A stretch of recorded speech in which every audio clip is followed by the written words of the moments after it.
14 quickly closing in on us. Election Day Tuesday. Several seats are up for grabs, and whoever wins those races could have a major impact on what happens in Washington here for people who live in Arizona. So joining us right now, Rudy Espino, an associate professor of political science at ASU. Thank you so much for waking up and joining us and helping us sift through all of this. So we're going to focus right now on some hot congressional races across the state. The first one, District 1, Democrat and incumbent Ann Kirkpatrick against Andy Tobin as a Republican. You said this one's pretty close. Yeah, they're both seasoned vets. Andy Tobin has had experience in the state legislature, but it looks like Tobin could knock off Kirkpatrick. Just the money's been flowing his way. This is a Republican year. Sure, and I know I've seen ads for both of them, quite a few ads, so this is definitely a hotly contested race.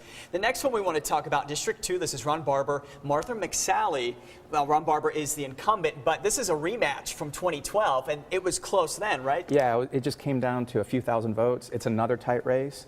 Barber, of course, has the name advantage, incumbency. Gabby Giffords has been running ads for him, but McSally, she's a seasoned vet.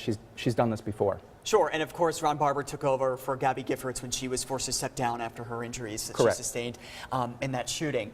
And then also another race that everyone is watching. I know I've seen a ton of ads about this one. Kyrsten Sinema, a Democrat, the incumbent also, is running against Republican Wendy Rogers. We've seen a lot of ads on both sides. This is a tight one.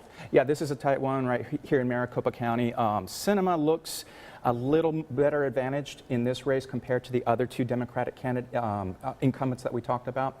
But again, expect a tight election night on Tuesday. Okay, and also kind of talk to us about what you think the national trend is going to be. This is a midterm election year. This is really a chance for things to get shaken up in Washington. Do you see Democrats losing control of the Senate? Absolutely. Typically in midterm election years, the president's party typically lose seats in Congress, and it looks like the Democratic Party is going to lose control of the Senate to Republicans this year. Sure, and you know, they talk about in a president's second term, it's that second term curse.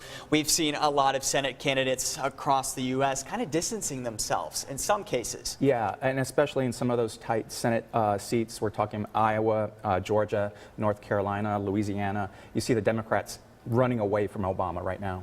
Okay, sure. All right, and of course, I want to let everyone know, election night, we have special coverage for you running all election night long, so that way you can tune in. Also, go to abc15.com, check our mobile app. We will have up-to-the-date polling results to the minute, so make sure you are tuning into that or log on or look at your phone because it'll be all there for you. Rudy Espino, I know we'll be talking to you again very soon. Thank you so much, Associate Professor from ASU. Guys, we'll be right back with another half hour of ABC 15 Mornings.